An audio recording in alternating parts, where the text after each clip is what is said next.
We're talking movies, we're talking beer. So sit back, relax, and cheer. Here's to another good old Flicks on Tap. What's up, buddy? All right, welcome back to Flicks on Tap, everybody. It's been quite a while. It's been more than a while. It's crazy. But we are going to be bringing in a special Halloween episode. We watched a couple movies for this one, so we're well prepared with some interesting topics to discuss. Got some really cool stuff going on now in the movie world, at least what we watched recently. We got a really classic movie, got a cult movie that's pretty recent, and then we got a brand new movie that was very enjoyable in my opinion. So we're going to talk about all of that, but first let's hop into our beers. We have a Great Notion beer today. We've had a couple of their beers before. This is a Halloween edition. It's called Halloween Edition Ripe. It's a 7% hazy IPA. We have a little skeleton Pennywise with a little crow in a what do you call it? A raincoat. Got the Pennywise balloon. So pretty cool. Kind of matches into our theme of some of our movies we watched. So one of them that we're going to be discussing tonight is the Terrifier, the original from 2016, I believe. So we're going to talk about that movie, and then we'll lead all up into the other ones if you're interested. Stick around for some really good movie talk. But for now, let's taste these beers and find out. So first off, the smell. Super fruity. Yeah. Go ahead, give it a sip. Let me know what you think. I'm going to toss mine into a little koozie.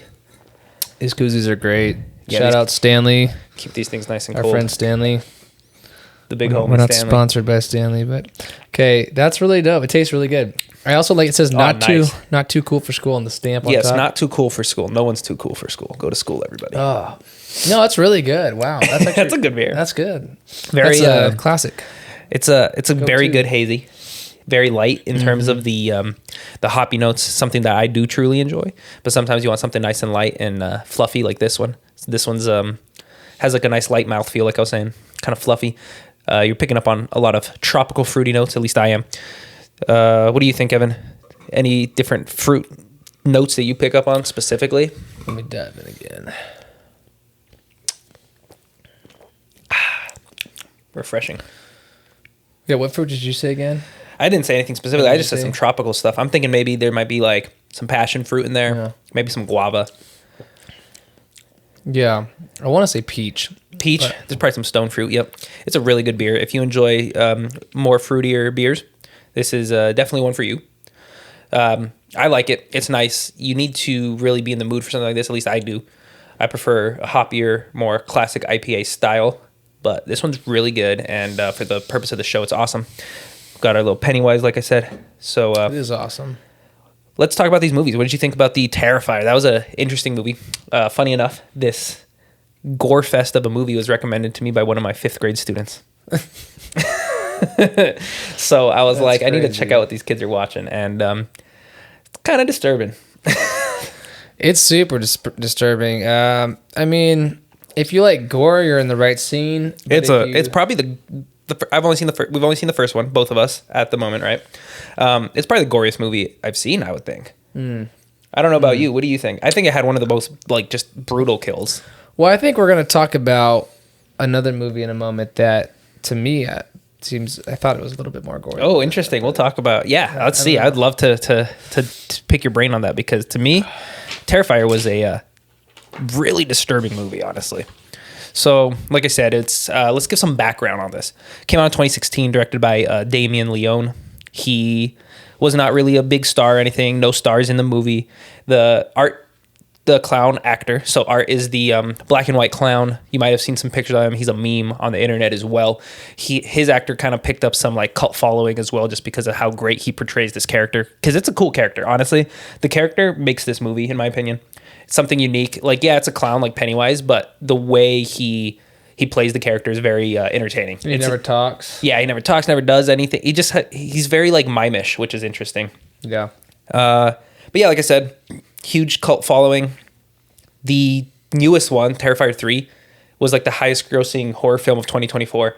At one point, it was even beating the Joker's box office. Yeah, that's wild. Which, like, had you told me that's wild. 3 years ago, some random movie called The Terrifier about a clown killing people was going to beat the Joker in theaters, I would have been like, you're insane. Like the Joker's a That is franchise. wild. He's an icon from one of the most beloved franchises of all time. I mean, you think that's because his Joker just flopped? That's definitely why, but still, like, you would still think even because just it's a DC movie starring Joaquin Phoenix and Lady Gaga, it should still do better than a movie, like I just said, with no name actors, not a Yeah. big director. Yeah. It's not part of a franchise that's been around for 50 years, like Texas Chainsaw Massacre or the Jason and Freddy movies. Yeah. And it's the highest grossing movie of the year for the horror genre. That's crazy. But yep, it surpassed another good one that we'll talk about later in this episode for its box office, which is crazy to me. But yeah, it leads to this. This can lead to the history that even though he's not part of a timeless franchise, he was created in 2006. He was created for a short film called The Ninth Circle, reappeared in another short in 2011 called The Terrifier. This eventually became a movie called All Hallows Eve. It's an anthology film, kind of like Pulp Fiction, where it follows multiple storylines. And so Art was one of these storylines. Mm-hmm. And so that was his big feature debut. A lot of people say that the character was super underdeveloped in that movie. And so the director began trying to fundraise to make the Terrifier movie in 2016. And he wasn't able to gain the money he needed, but somebody came in and gave him a bunch of money and said, we can make this if you give me producer credit. So, of course, he gave the guy this producer credit. And they made the movie for, guess how much? Guess what the budget was for Terrifier? $2 million. $35,000. $35,000. Are you serious? Yeah, and I love these stories. I love when a movie is made. Oh, for the so first cheap. Terrifier, right? Yeah. Yeah. I love when I was a movie, thinking the newest one, but I didn't look into that one since we haven't watched it, but I just can't imagine how cool it would be to just fundraise and make your own movie. So I love those stories. They're awesome to me. 35 grand's like not that bad. I mean, It's nothing. It's like less than a car. Like Yeah. you can go make a movie for less than a car and become. Look, he has a 3 movie franchise. One of Yeah. them is now the top grossing of the year. It's crazy for less than a car. That's what it took. I really wonder this could be a separate conversation, but like, how was that budget allocated? That sounds really Well, I mean, I'm sure interesting to know. I'm sure the actors weren't paid much because they were no names. It was probably all to like special effects and stuff. I would say majority of that went to special effects because of the brutality of this film. Locations. So they had that like warehouse. They had a restaurant at the beginning of the movie. So I would say locations, special effects. the camera. Or Yeah, I mean, that's the thing is a lot of movies will just rent cameras. So I'm sure they went to some rental fees for equipment, lights, cameras, microphones, stuff like that. It's rare that people just own the stuff anymore, I think. They'll just go to a rental, depending where it's made, especially. But yeah, I thought it was a great movie. I gave it 2 stars on Letterboxd, and because it's also just a super cheesy slasher movie. You know what I mean? Like, it's not, the writing isn't fantastic. There's no story that really does anything for me. There's some weird, like, story stuff that happens towards the end of the movie that just really confused me with, like, that lady and the doll. You know what I'm talking about? You might have been falling asleep at that point. Yeah, I think I did start dozing off. That's how uninterested I was. Yeah, it wasn't a great movie, but it was entertaining. It's like one of those novelty things where you're just watching for the gore. Yeah. And once you get enough dose of the gore, the novelty of the movie wears off. Like I said, I like the character. I think he's interesting. It's not often you get He's a cool probably the best character part like of that. it. 100%. Just like his acting wise, it was very good. It was cool. But I really like how it kind of felt like an homage to classic slasher movies. We had that grainy look throughout the whole movie. It was really gritty, and it just looks like those grimy B movies that used to get released all the time for like minuscule budgets like this one. And so I thought that was really cool. It was entertaining, like I said. But overall, it wasn't anything special in my opinion. The character's cool. Hopefully they can continue doing better stuff. I did hear that Terrifier 2 is a much better film. It's still a cheesy satirical thing, but I've heard that's the movie that really picked up the steam and made it a cult classic. And then Terrifier 3, I've heard good things about as well. Nothing specific. Well, the fact that they're able to get into the theaters, across the world, is pretty cool. So, or across the nation, but maybe the world. I don't know if it's international or not. Yeah, but honestly, to me, it's a decent movie. It's worth watching around this time of year, October. I always like watching these kinds of movies this time of year. I don't really dive into horror films unless it's around Halloween. I don't know. That's just me. They're like, I really thoroughly enjoy them, but I can't get into the mood any other time of year to watch these for real. So, what about you? I mean, normally, I like a good horror movie, but, I haven't been watching them. I did watch The Child's Play. Hello to our friend Shecky here. The making of Child's Play. There's a documentary on Netflix about that, or Amazon Prime. I think it was Prime. I'm not sure. Yeah, but it's fun. It was fun to see. I'm more like, I think, interested to see the making of the movies now. I that's always been my favorite thing. Yeah. I love that. Like I said, my favorite thing that I discovered about this movie was the fact that they made it for so little. They were fundraising on Indiegogo, and that ultimately it's just like the creatives made the movie and not some executive sitting in an office somewhere decided like what happens in the film. To me, that's why Marvel got so dry and boring, because there's no creative person behind it really making it like its own unique thing. For example, like Taika Waititi was an indie film director, and Thor Ragnarok's my favorite Marvel movie. I'll stick by that forever. But as soon as he found the success with Marvel, the next Thor movie was trash. It just wasn't good because they were just trying to recreate what he did the first time. But what he did the first time, to me, it's like what the spontaneity of it is what makes it good. Mm-hmm. Like, it's just the creative being creative. When you try to replicate that, you lose that, in my opinion. And so, I get that. That makes sense. That's why I don't like these big studio movies, and which is why every single movie we talked about tonight is actually independent. Every single one we're going to talk about. Okay. Yeah. And I enjoyed it, every single one of them, thoroughly. What do you think about them, just in general, before we introduce the other two? Yeah, like you look at like the indie films in general. Just yeah, or let's say so. First, what did you think about all three of these movies? Oh, okay, the movies that we're talking about, as a profile. Yeah, so I would say the next two movies we're going to talk about. So we're talking about Chainsaw Massacre and then In a Violent Nature. I really thought I had seen Chainsaw Massacre, the OG, and I didn't. And so when I saw that, I was actually taken by surprise. That's my favorite horror movie of all time. It was, yeah, and I see why. 1974's Texas Chainsaw Massacre. I wonder what the budget on that was. I have it in here. Oh, you got that? Got it in the notes. Should we just dive into that? The notebook. Because I'll talk as we go. Yeah, so like I just said, my favorite horror movie of all time, Texas Chainsaw Massacre, the original from 1974. And I am sticking to this. I think I enjoy it because the authenticity of the creator's vision is so visible in this movie. It's just like, it feels raw. It feels like documentary almost. You're kind of just following these people along throughout this span of a few hours. Maybe like a 12-hour span that this movie takes place in. And it's just, it just feels real. It doesn't feel like it's scripted. It doesn't feel fake or anything.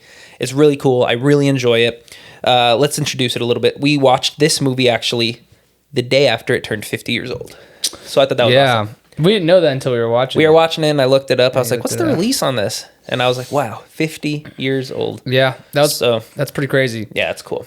And then we watched a making of. We watched a making of documentary of it too, which, like I said, cool. It's my favorite part. It's my favorite part of these movies. But yep, so it turned 50. Watched it the day after it turned 50. The plot is fictional, but Leatherface, who's just an icon of the horror genre now, like you can't go anywhere around Halloween without seeing Leatherface masks and chainsaws and butcher aprons and whatnot. He's actually loosely based on Ed Gein or Gein. Do you know how to say that? You know who I'm talking about? No, but I know. Good work. Yeah, he was a cannibal from around this time period, maybe the 60s or something is when he got caught. Like I was saying, one of my favorite aspects of this movie is that it was a cheaply made movie. Guess the budget, Evan. Let's hit it. 1974, by the way. So $10,000. That would be absolutely absurd. This one's $140,000. Oh, okay. So today, if you adjust that for inflation, I believe it was somewhere around $700,000. Okay, that makes sense though, because you're dealing with, like, well, again, special effects, but you have like a lot, like the whole set design is pretty crazy. The set design is really gnarly in this movie. There's a lot of skulls and stuff, which I don't know. I mean, I'm guessing here. Those are probably from like butcher shops and stuff. Like the animal skulls and whatnot. Oh yeah, you said the sounds are all from a butcher shop? Yeah, so there's like a score in this movie, an original score, and it's edited version of just a bunch of sounds taken from a slaughterhouse. It's wild. So that's what the score is made up of. I read that years ago. I don't know if it's true. I didn't look into it again today while I was researching, but yeah, that's what I read a few years ago. Well, you can tell. What's crazy about this movie is that the director Hooper was going for a PG rating. He wanted it to be mass distributed and he wanted a PG rating. He came out with an R. But if you think about it, the brutality was not on display very much. There was some stuff that makes you cringe, like, oh. Yeah. But you don't see as much as you do in like Terrifier, like we were talking about. Yeah. Was PG like PG-13 at that time? I don't think so. Why I mean, the wouldn't he do 70s was PG-13? the 70s was a time. The 70s was a time of like movies being like pushing the boundaries, and so maybe he thought he could get away with it because 70s came right off of this like weird period in the 50s where the movies were super washed down so that they could be like more family friendly. And then the 70s, it started, people say with like Bonnie and Clyde and Easy Rider, that these two movies kind of pushed the boundaries and let people show more of what is real. And so maybe he just thought because he's fresh into this new like era of movie making that you can show more and hope for a lesser rating. But still, the brutality isn't on display as much as it would have been had he not been going for that PG rating. I just can't picture something like that being PG. That's no, insane. me neither. I mean, even if you didn't show it, that just looking at the guy's face, like his mask, I'm like, you can't put that's the thing about the mask is it's like it's his victim's skin. Yeah. So it's pretty brutal. He like so in the movie, are we right that we think our theory is that he encompasses the personalities of the people he kills once he puts on their mask. That's what it kind of seems like, but he also just seems like a giant baby. Like when he's like interacting with the rest of the family, he's kind of just like his mental development is definitely not there completely. So, but even the brother that you meet early on in the film that you don't realize is like related to him. I mean, you know he's crazy, but you meet this hitchhiker and it turns out to be Leatherface's brother, who's also a cannibal. But he's clearly off too. So like he's mentally impaired as well for some reason. And then the father who you meet early on in the film, he works at the gas station. Then you meet him again later and you think he's saving her, but he takes her to the home again. They're clearly all a little bit mentally off. I don't know if there's a friendlier way of saying that, but that's probably a trend in the family. I know the second Texas Chainsaw Massacre movie, it was made like 10 years later, but I know it kind of dives into the family dynamic a lot more. And so that is a theme that's explored later on. And then you were looking it up. There's like a Leatherface movie that came out recently and stuff. So there's one, like 2017, I think, or no, 2021. There's all kinds of years ago extensions that were added into this movie to just expand on the universe. So that's something that if you're interested and you like the first movie as much as I do, it's worthwhile to dive into a couple of the other ones. I've seen a couple of the other ones too. I don't recall them. This one's definitely my favorite by far. It's the only one that really left a lasting impression. Just so, it's such a... Do you have any critiques of it? The OG? I mean, like of course it's not a perfect movie, but it's damn near perfect, honestly. It's pretty good. Like, for what it is, for the genre piece, it originated a lot of the tropes that we still see today.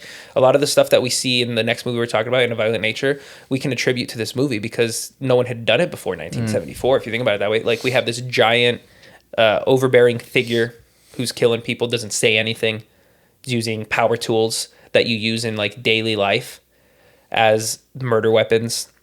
Like stuff like that is all common now in these slasher movies, or I mean, slasher movies don't come out so often anymore, but in iconic slasher movies, this stuff's all common. And it can all be traced back to this movie. This movie laid out the groundwork for a lot of what we consider classic movies today, like Halloween or Friday the 13th. You know what I mean? And like we were talking about this while we were watching the movie, is in this movie, you don't necessarily see it too much, but there's a supernatural characteristic to these slashers nowadays where you get 13 movies based off a guy just because he's immortal. Like he dies at the end of every movie almost. And yeah, we don't see that with Leatherface in this one, but when they extend out these franchises for so long, it just kind of happens. So he laid out this formula that just kept working so well for so long. It's kind of like how Iron Man made the Marvel Cinematic Universe so popular, and that's still one of the best MCU movies, the original Iron Man. The original Texas Chainsaw Massacre, which laid out this formula of slasher movies, is still my favorite one. Yeah. No, I think that's a good point. And you were talking about the supernatural thing. Yeah. There's always a supernatural element connected to it.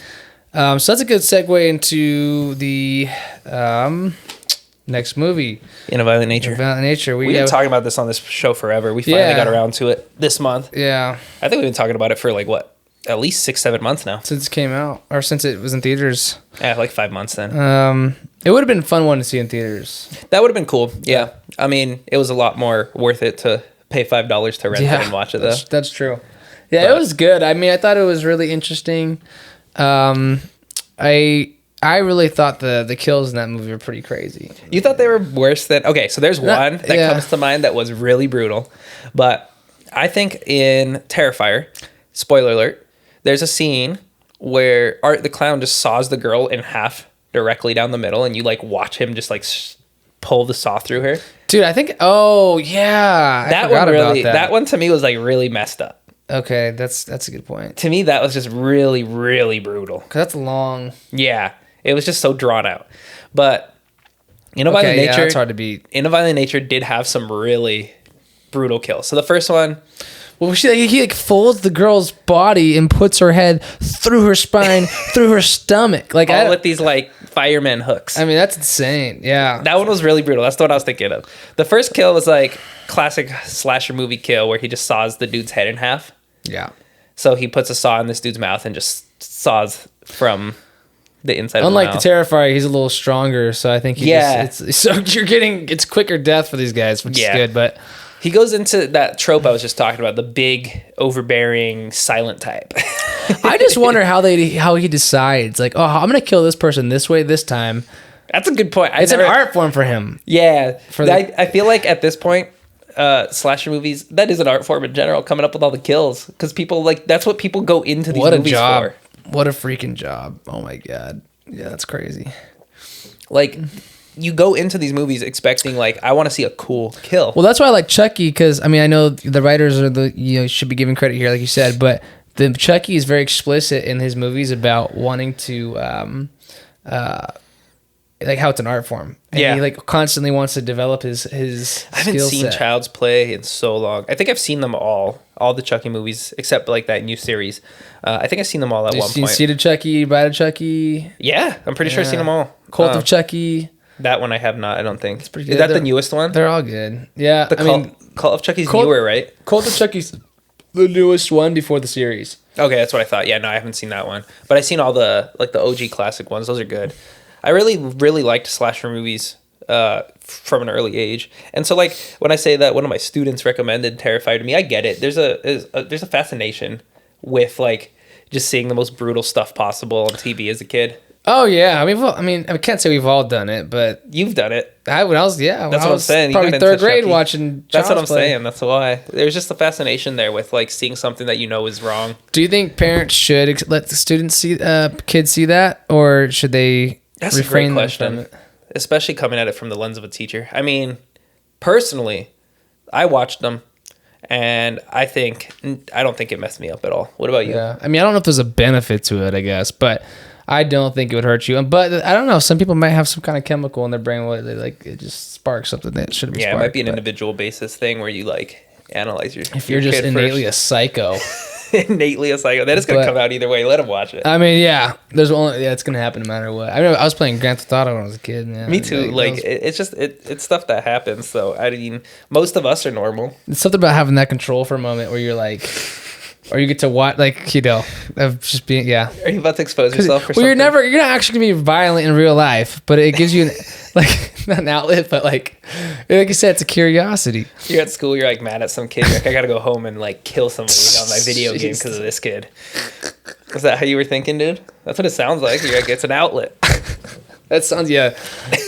Let me run that one. Rewind.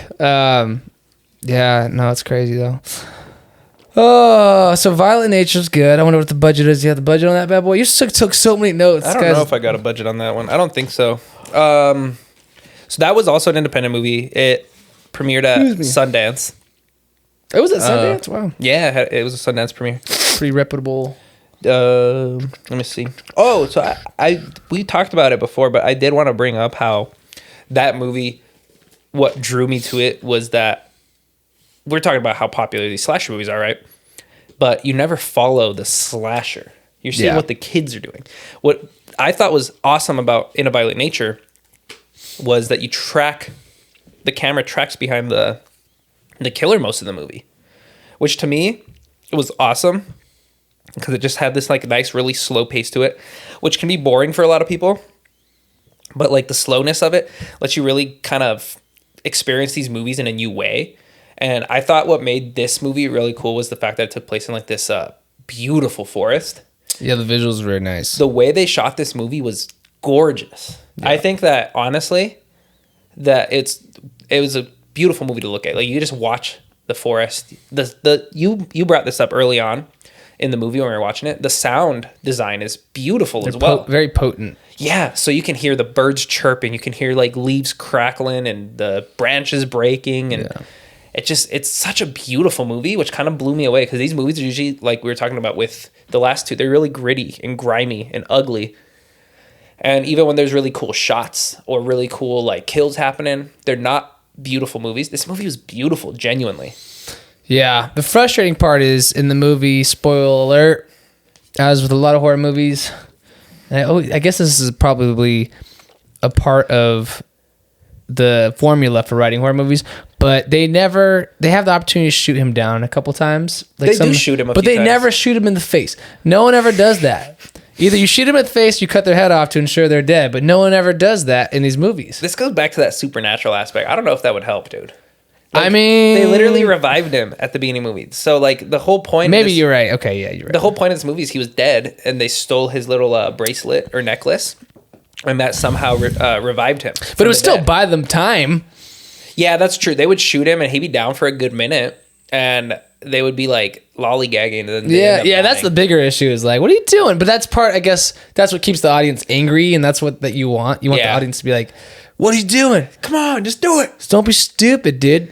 They got but that reminds me, one of the times they shoot him down, there was a pretty cool kill with the, in that tree logging facility where he chopped the dude's head off with the log cutter. Yeah, that was pretty brutal too. You're right.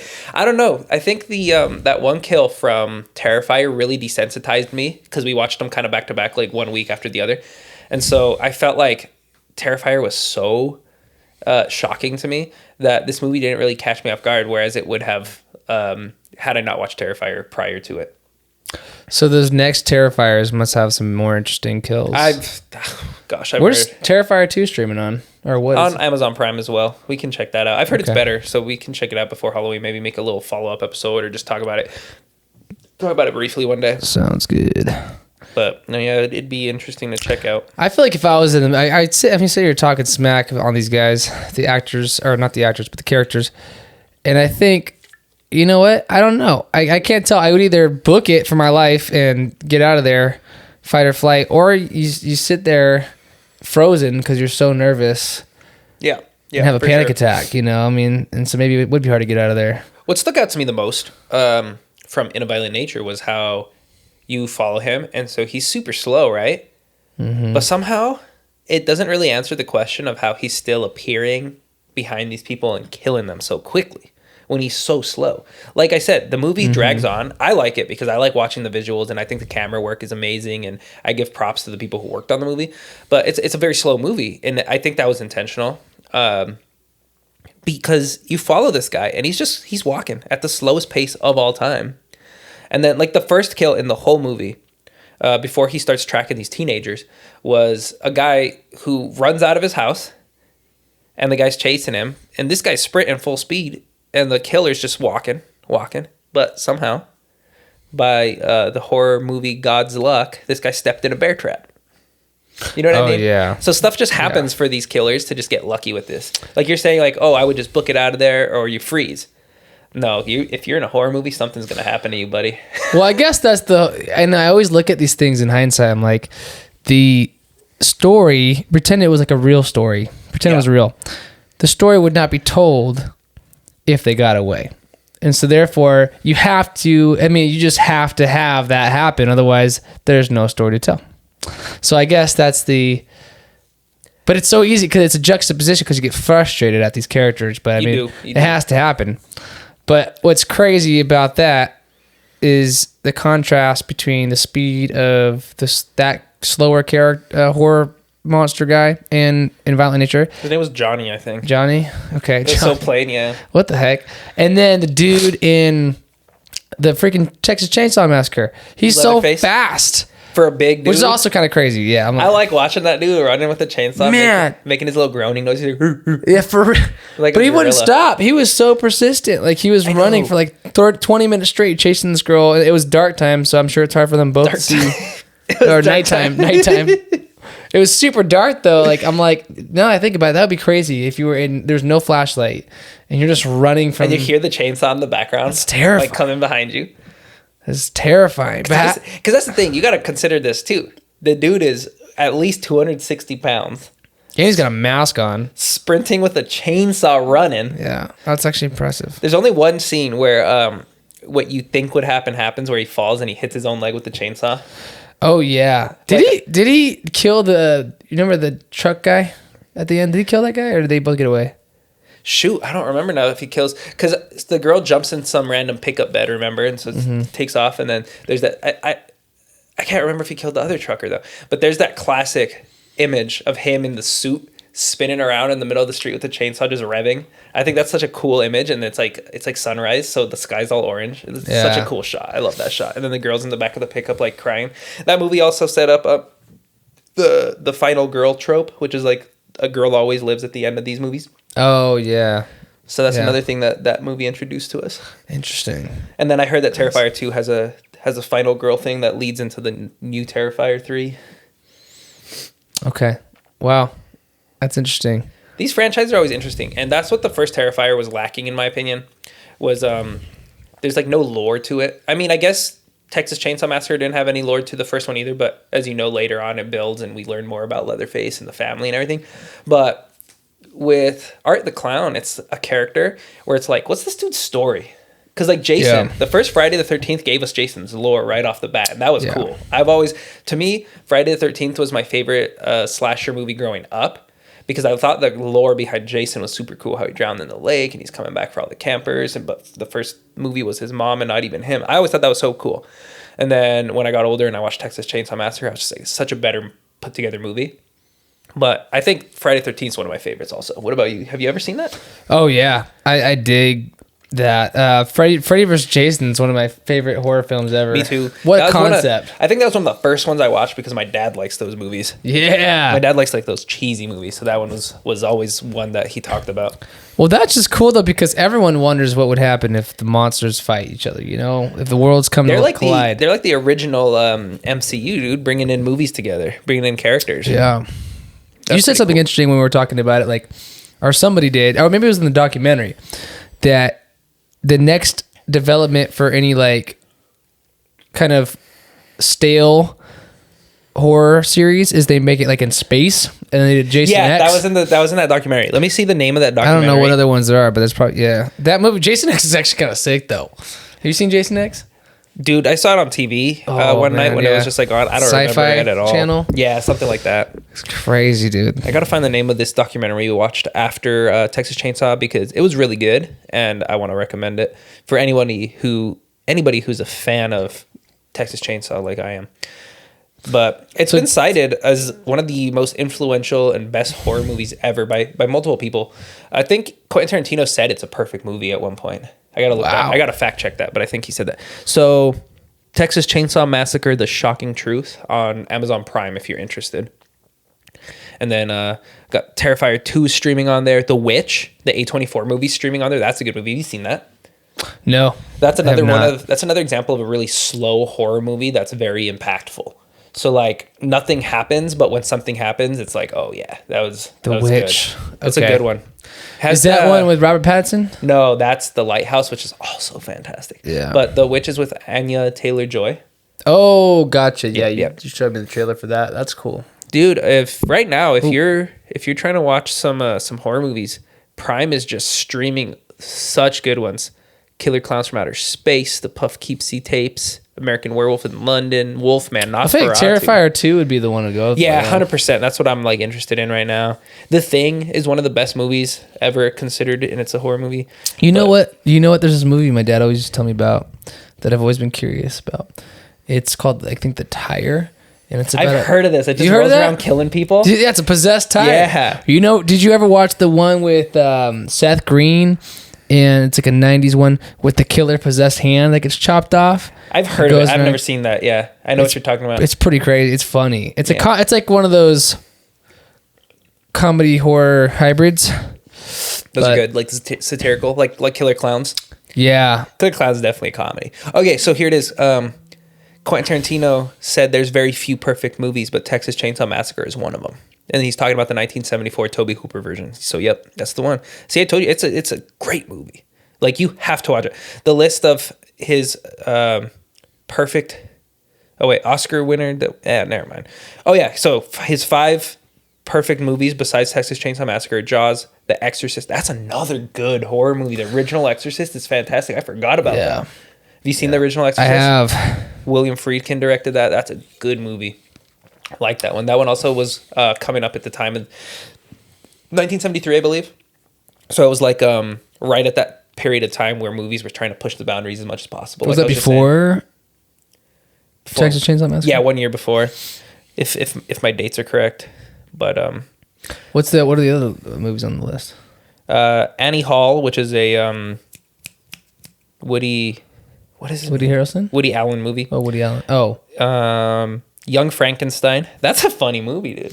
I like Young Frankenstein. You showed me that movie. It's crazy. Young Frankenstein. Did you show me that one? I don't think so. Oh, you know what my friend, my bad, Matt did? Young Frankenstein's funny as heck. I think. And then there's Back to the Future on there, which I agree with. Back to the Future, fantastic. Oh, yeah, Back to the Love Future. Back Oh, to man. the Future. Dude, I just saw the DeLorean the other day at across the street over here at the mall. Really? They had it, and the guy was trying to start it up, and it wouldn't start, and he was all mad because he was like, "Dang, I started it to get it here." Dang. But it was a replica from the movie. And Wow. He said he worked with one of the writers from the movie to get it perfect. This guy must be loaded. It was so cool. It was so cool. But And it it was wouldn't dead? start. It wouldn't start. Jeez. He had a battery he was trying to jump it with, and he was all upset. Imagine being the one, though, that gets to help jump the DeLorean. That's cool.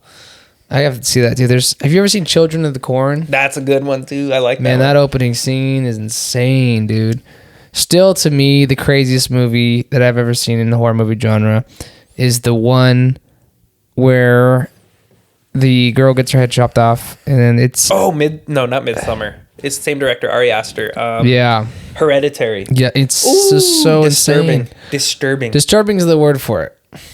Hereditary, Midsummer. I haven't seen the other one. He did one with Joaquin Phoenix. That's supposed to be kind of disturbing also. Beau is Afraid, I think is what it's called. I want to watch that one, though. We should check that out, too. Those movies are so disturbing. They're all the same director, Ari Aster. Oh, bother me so much. Yeah, those are psychological When that girl's head got demolished by that telephone pole, films. Yeah, that was messed up, dude. yeah, because you don't expect the kids to ever get, Yeah, I know. And that hurt was that way. That was a bothersome movie. He also has like a couple shorts you can watch on YouTube that are equally as disturbing. And you just imagine being a kid, like the older brother is like trying to he doesn't know what to do. Like, and you can't blame him. Like, Yeah, that's the worst part is like when you see that. So the for anyone who hasn't seen Hereditary, the brother, played by Nat Wolff, is driving his sister home. She's having an allergic reaction already. So he's flipping out because he thinks she's going to die. Then she sticks her head out the window to like get air to try to breathe. And her head just gets demolished by a telephone pole on the side of the road. Just gone. Just decapitated. Oh my God. So you're watching that and you got to put yourself in the brother's shoes, right? Mm-hmm. Oh, so disturbing. Yeah, I think that's the worst part. You feel bad for him big time. Like, Yeah. he goes home and he just crawls in his bed and sleeps and figures it out the next day. Oh my God, dude. Yeah, we don't have to go back to that. It's wild. I'm like thinking about it right now, getting sad. Yeah, I don't ever want to watch that again. What I was thinking about when I watched those movies is like, how do you make this movie and not be like immensely bothered by the fact that you created that? I wonder if they try to keep a light mood on the set, Because like it's so bothersome to watch. Can you imagine like being involved in making it? Yeah. Not a fan, dude. Dude, I would not let my kid watch that movie. No, yeah, that's a mess. That movie could psychologically mess with you. It's like it's one thing for some supernatural giant clown or chainsaw wielding butcher to come kill a bunch of kids. It's another thing to watch like a brother accidentally decapitate his sister, because that's so real. Yeah. Whereas And- like these slashes are not real. I always think about that too when I put my hand out the window or whatever. I'm always like, man, I could easily hit something. A car can come by and like I've always thought about that cut my hand because off. my uncle, when I was young, told me not to stick my hand out the window because the car was going to hit it or something. I mean, that's not bad advice. I've never done it ever since then. That's good. Yeah, that's actually good advice. So if nothing else, that movie reminds me not to put your head out the window. Yeah, there's a lot of disturbing Halloween movies. Well, you mentioned Lighthouse earlier. Well, you mentioned Robert Pattinson. That's a really fun one to watch. That one, what I like is about how like that one's psychological as well, but it's not as like damaging mentally. I would say. Yeah. Have you seen it? No. It's good. It's so good. Answers no. The way you get into the mic to answer it. Just what if that was the podcast? Just yes or no questions, and I just say yes. No. It'd be pretty successful, dude. I think that'd be better. We just call it Evan. Just call it Evan. Just get your opinion on everything. Evan, period. Yes. So, do you like it? Yes. Do you like Terminator 1? Yes. Do you like Terminator 2? Yes. Is Terminator 1 better than Terminator 2? Yes. What? No. I beat you on that one, dude. Terminator 2 is Terminator 2 is the best sequel ever. They figured out all the glitches they made in the first one. That's a good way of putting it. Graphics was It's fantastic. Definitely. How are you feeling? So I'm gonna say something probably controversial. You said that I'm gonna switch things. It's totally not Halloween related. Real quick. Speaking of sequels, Toy Story 5 set to come out summer 2026. Quentin Tarantino says they should have ended it at 3. I disagree. I've never seen past 3 actually. So I think it's great. I'm gonna agree with him just because I haven't seen any of the other ones. Because you get to see the movies with more developed visual effects, and I like that. It's kind of interesting to see the progression. I get that. And the writing's still good. I went back and I watched Shrek last year because Shrek is good. If you don't like Shrek, like something's wrong with you. Yeah. But I went back and I watched Shrek recently. I forgot how ugly the graphics were in that movie, dude. The animation was such trash back then. That's wild. Yeah, well, because they're making a Shrek 4 or whatever in 5-4, something like that. Yeah, that'll be interesting. So they're definitely gonna have stepping up their game. Shrek's awesome. Donkey. I heard the OG voice for Shrek was going to be Chris Farley. Yeah, that would have been tight. Chris Farley's so funny. Yeah, what's that movie he's in with David Spade? Oh yeah. What's it called? Oh, I know exactly what you're talking about. So my buddies, something boy or something. Yeah, Tommy Boy. Tommy Boy, that's the one. That one's a funny movie, dude. Tommy Boy is a good movie. What are your favorite comedies? I know we're going off track from Halloween, but we talked about those movies. They're good. There's only so much you could say. So my favorite comedies, man, there's this one called My Idiot Brother. And it's that's a good one, Paul Rudd. Yeah, I freaking love that movie. dude. You see that's that a good movie, dude? And that's actually a great movie. There's another one that I think you'd love then too. It's another indie film. It might be A24, I don't know, but it's about time traveler. No one believes he time travels, and it's him like trying to convince them and these reporters that it's true, and they follow him to see if it is true. It's so that sounds good. I don't funny. know what it is, though. I keep forgetting the name of it, but Aubrey Plaza's in it. It's very funny. Very funny. Oh, have you seen Palm Springs with Andy Samberg? Oh, yeah. That's another pretty good one. Yeah, but I feel like that theme, though, was so overdone. That one shocked me, though, because I thought it was going to be so trash. And it was like, it kept me entertained throughout. Which, like, if you can keep me entertained throughout the whole thing, it's decent. I forgot how that one plays out. I'd rewatch it. Yeah, I just remember liking it. Did you ever watch Game Night? With Jason Bateman and no, I never saw. You have a lot of good actors in there. That's a good. I like Jason Bateman. He was in the first time I ever saw him was in Hancock with Will Smith. You seen that? Oh, dude, I love Hancock. That's a good movie too. I love that movie. It came out. It was so funny. That's a good movie. That's a good one. Any movie where there's super strength, I love it. I love super strength movies because it's so like unbelievable, but that's what makes it fun. Yeah. I like for comedies, I think Step Brothers all time. Mm-hmm. Step oh Brothers, yeah.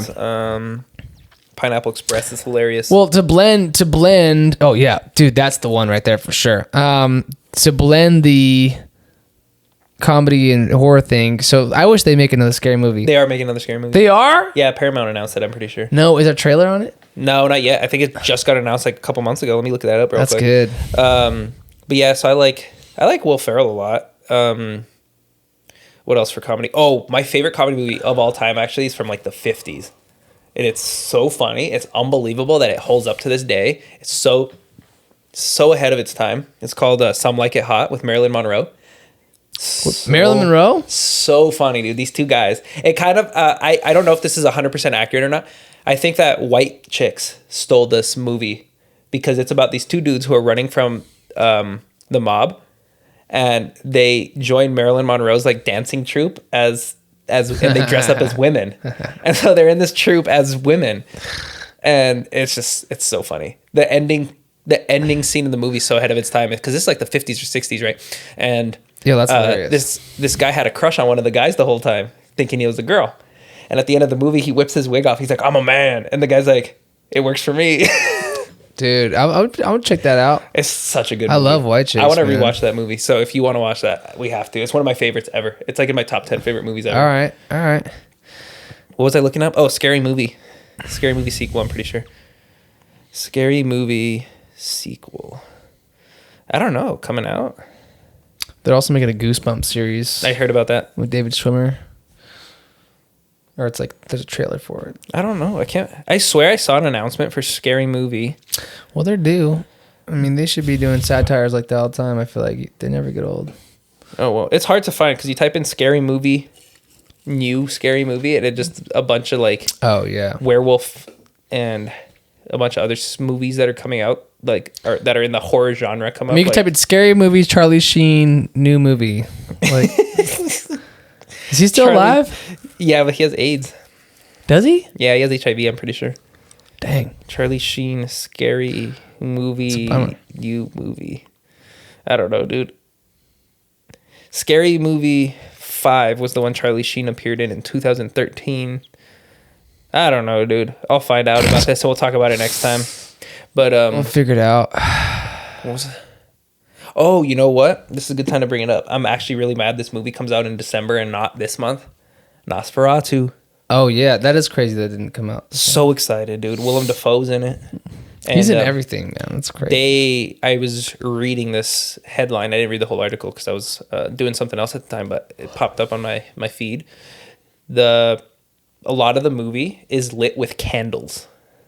Like they didn't Real use candles. Like, so we have our movie lighting here for this podcast. There's whole scenes in that movie where they just lit thousands of candles to light. Like to be on the screen or to just light the scene. What? Yeah.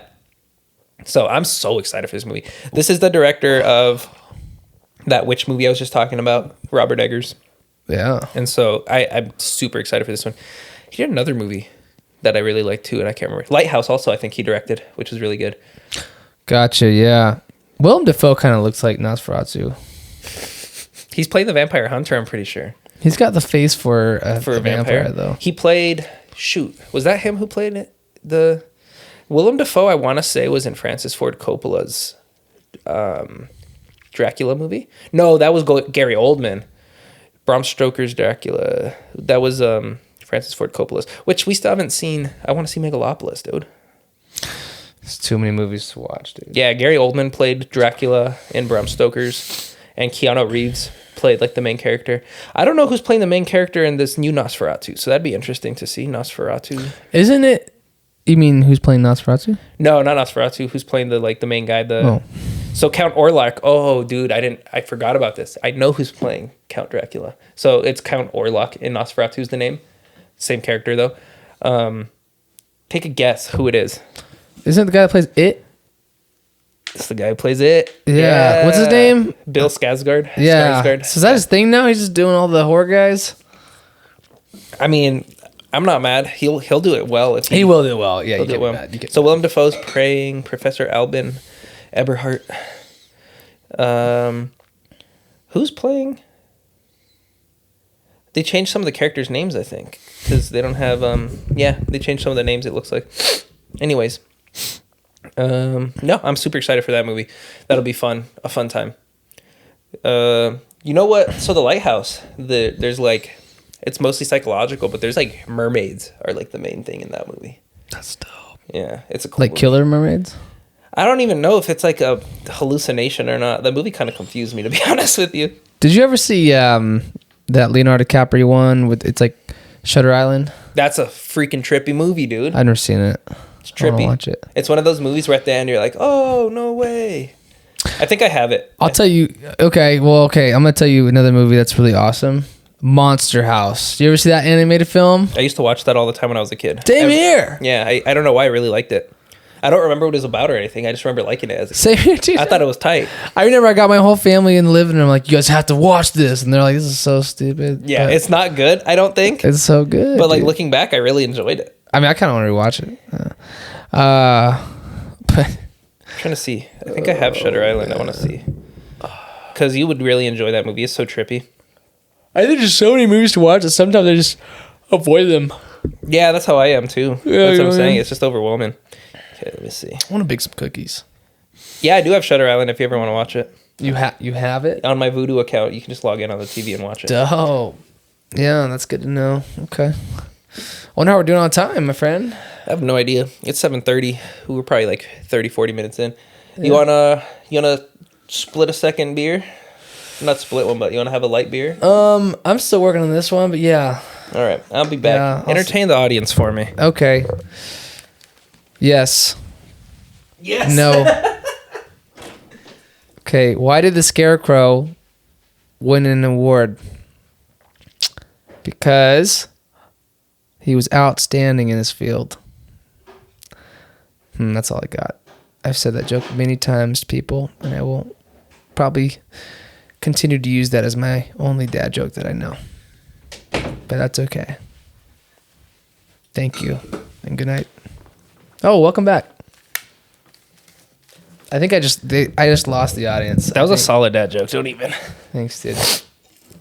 All right, I'm busting out a classic. It's a grapefruit sculpin from Ballast Point in San Diego, California. Nothing special, but I'll give a mini review. So if you haven't had one of these before, these are one of my go-to beers. Super good beer. Has a fish on it. Pink color for the grapefruit. It's just an IPA. Nothing too special. With 7% alcohol by volume. Is that how you say that? Yeah, alcohol by volume. All right, cool. Smells good. It's classic beer. It's a classic beer. It's a good one. 7%. So Yeah. it gets the job done efficiently. What's your favorite brewery on this wall? Favorite brewery on the wall behind us. All right, let's see. If you're watching the video, We never really addressed the wall. yeah. So we Mod Podged this out of beers we bought for this show. It's a lot of beer. It's a lot of beer. I think my favorite brewery. Stone. That's a really hard one. I like Stone a lot because their beers are always really good. Carl Strauss is a really fantastic brewery. That Aurora Hopialis right by your head right there. Mm-hmm. That's one of my favorite beers of all time. It's hard to find though over here in Vegas. But the Stone and Joy Buys are really good, which I couldn't find this one this year. The Enjoy by 1031. Oh yeah. I'm usually able to find that every that's a year, but I strong didn't hitter. see any. Dude, I had a Pliny the Younger yesterday. The Younger, or the Elder? I mean the Elder. Pliny the Elder. Where'd you get it? We went to the spot called, it's really cool, by the way. We should check it out. It's called the Sun here in Vegas. Shout out the Sand Dollar Lounge. Ooh, I've been And there's there. live you have Yeah, been there? I've I've never been been there. It's cool. They have like live music. I wasn't there when the live music was later. I think but I've been there. it's cool. The whole place was Is it the decked out Tiki, in tiki Halloween. Lounge thing? It's near the Tiki Lounge. No, is it like a Tiki thing? It is kind of like a Tiki Lounge. I I mean, think it's I've like a been there. dark, Yeah, I think I've been there. almost underground feeling environment, but it's not underground. Yeah, I But like it's cool. It was if they had a dope. Pliny, that'd be sick because I bought 3 Plinies last week, and I had them in the fridge, and I was sipping on them slowly throughout the Oh, week. that's right. Because I was watching my sports.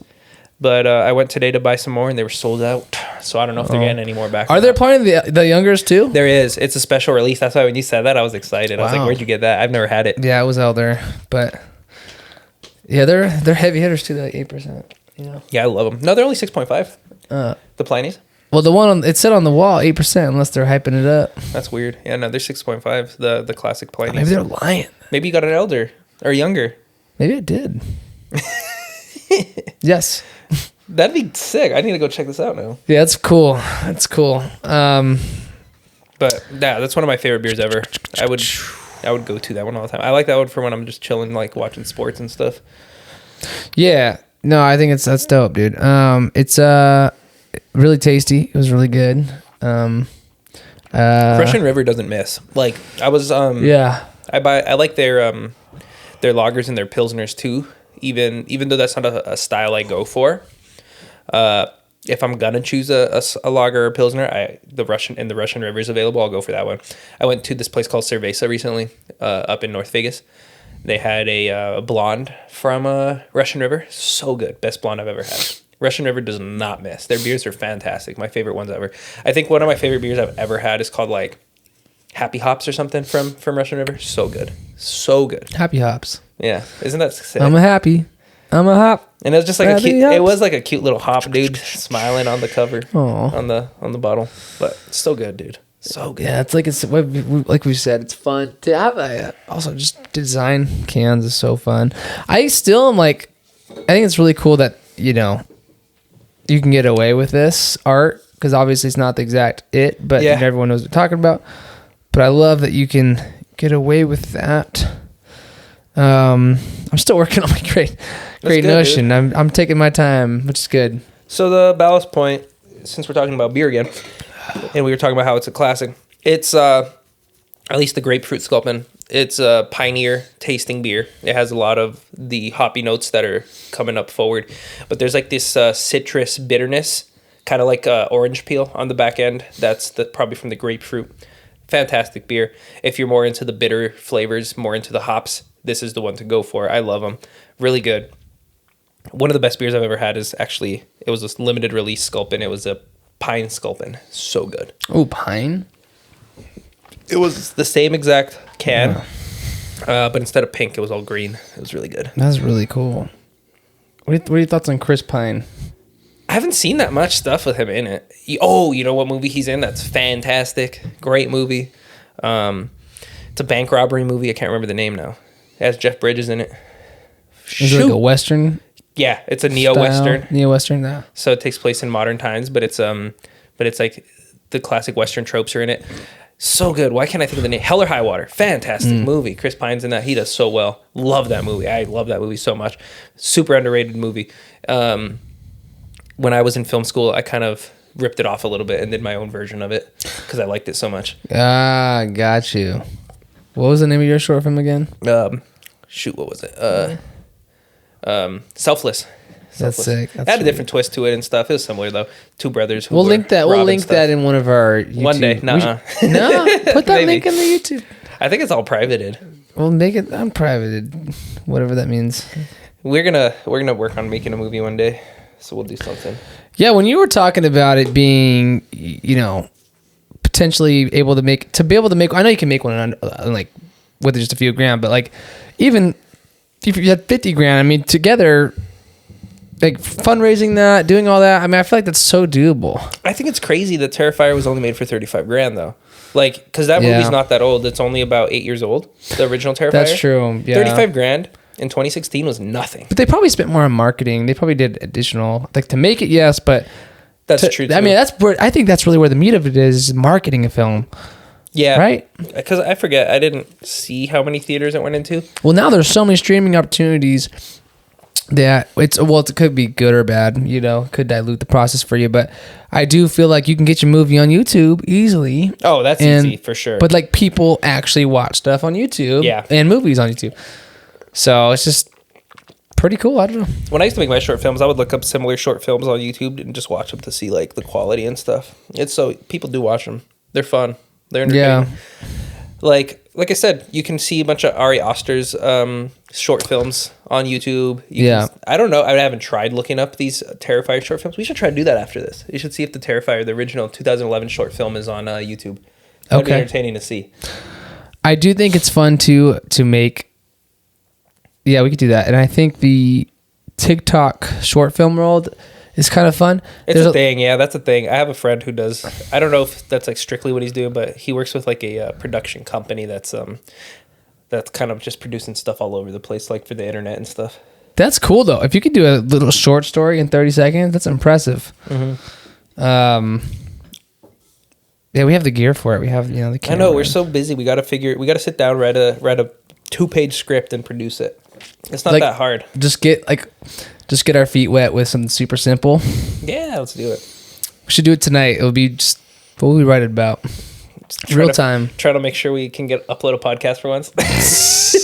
And we'll do it kind of like a Tom and Jerry style. You'll be like, ah! It could be like that episode of SpongeBob what am I where saying? he's working off super hard, and it cuts to it. And it's just he's sweating. His pencil's breaking. Yeah.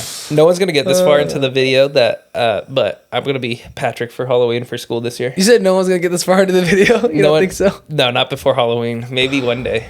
Oh, I see what you're saying. I got you. Because my kids are begging me to tell them what I'm going to be for Halloween at school. Yeah. I'm going to be Patrick. I'm going to wear a pink morph suit with Patrick shorts to school. That's freaking awesome, dude. It's going to be so stupid looking. That is actually dope. That is dope. What's Nisha going to be? I don't know yet. I don't know. Okay. But, yeah, no. We're movies. There you have it, folks. That reminds me movies, period. That reminds me of the LeBron James boy. meme where someone texts him something super insulting and he just responds, basketball. You said this the other day. I love that meme. Something else reminded you of that. Everything. This guy has memes just downloaded in his system for days, man. So much of your bandwidth is taken up from memes. Yeah, that's true. It's too much. Could get a lot more done if it wasn't like that. You see people in real life, you're just memes. I just think about you. I think about so many different memes when I look at you, dude. What meme right now do I give off? It's that one where it's like the girls thinking like, oh my god, he's thinking about other girls, and then it's just like the guy thinking about something random. And right now I'm like, oh my god, Evan's not thinking about the podcast, and it's just like you thinking about like eating a hot dog or something. Like SpongeBob where he's digging through the files. Yeah. That's the best episode. SpongeBob's the most memeable thing in the world too, so that's the best. And that's one. genius. They didn't know that back in the time. Or maybe they did. Maybe they're ahead of their times. Yeah, there might be something subconscious. Or subconscious, like some psychological trick they use to where like the imagery on the screen is just so like digestible that it's able to be reproduced over and over again. Yeah, that's a good point. Because as a kid, the reruns of SpongeBob are on so often, it's just like stuck in your head. Yeah, it's just burned into your brain forever. Yeah, and those one-liners. That's what makes for a good meme. Mm-hmm. Knee high. Or like, do you feel it now, Mr. Krabs? Yeah. Yes. Oh my gosh. SpongeBob's gonna live forever, dude. Do they still make new ones? I think so, but I don't even want to look into those. No, they'll be sad because the last newish ones I saw were really disappointing a few years ago. I think the only thing that holds up right now is the South Park, right? I mean, I haven't even watched. Last South Park I watched was maybe a year or two ago. It was like a movie. It was like an hour-long one about COVID. They like time travel. It was weird. So, but yeah, I do really like South Park. Oh, you know what's really good still is Family Guy. I actually really still enjoy Family Guy. Oh yeah. They just released a Halloween special, which I want to watch. That's cool. Yeah, I like Family Guy. That was funny. Is that where do you watch that? Hulu. That'd be fun to watch. Do you have Hulu? Yeah, we can watch it. I'd be down to watch that episode. Yeah, we should check it out. I think it's a longer one too. It'll be fun. I think Family Guy's trying to hop on that train too, where they reference more relevant material like South Park. So that'd be interesting to watch. South Park's always like quick with the responses. Like something happens and South Park just has an episode ready to go for it. That's like, crazy. During the 2016 election, it was just insane. All the references to Trump and everything going on back then. Oh, crazy. So I was eating that. I wish SNL was consistently good. It's not anymore, huh? No. It's sad. He sounded so disappointed.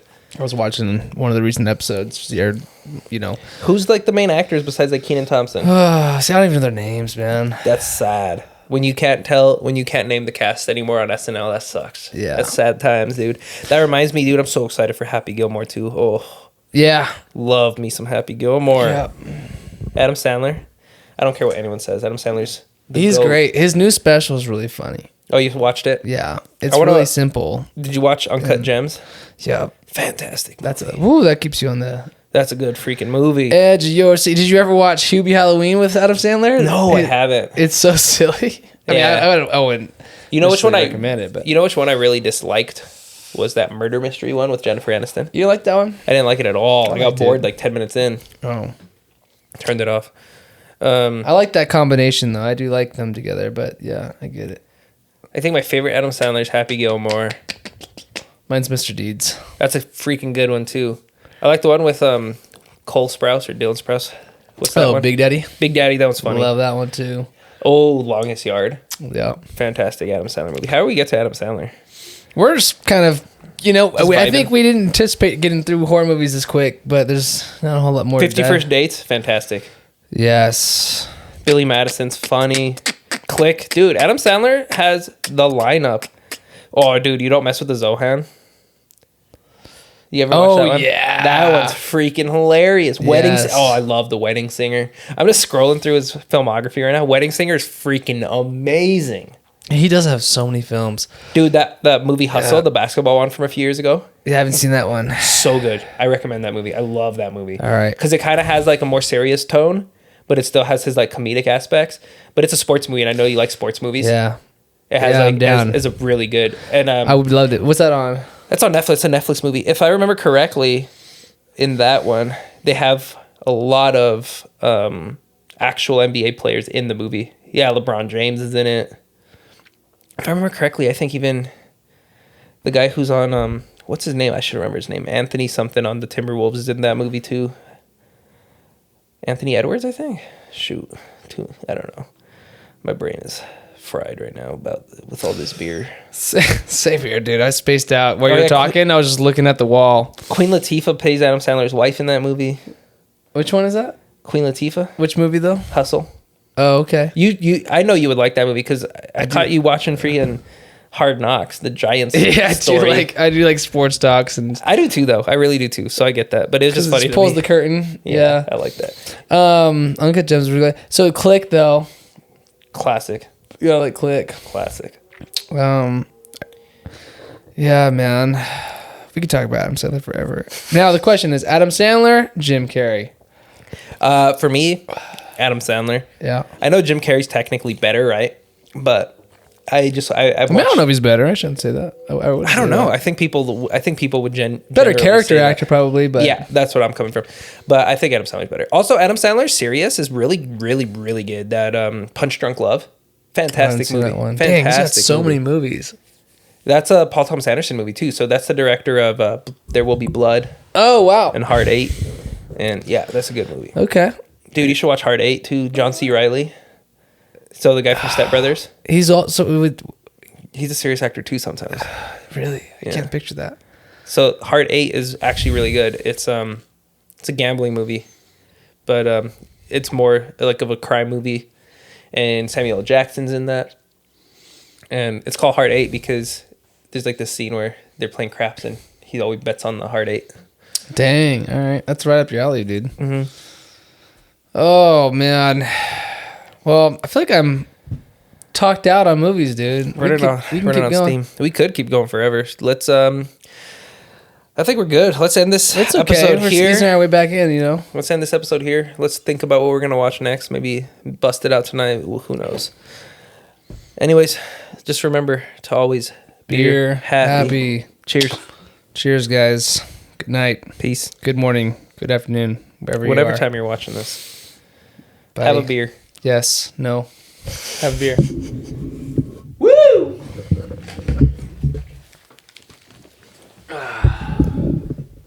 Pretty good. Yeah. Good job. You held it down with those notes, though, pal.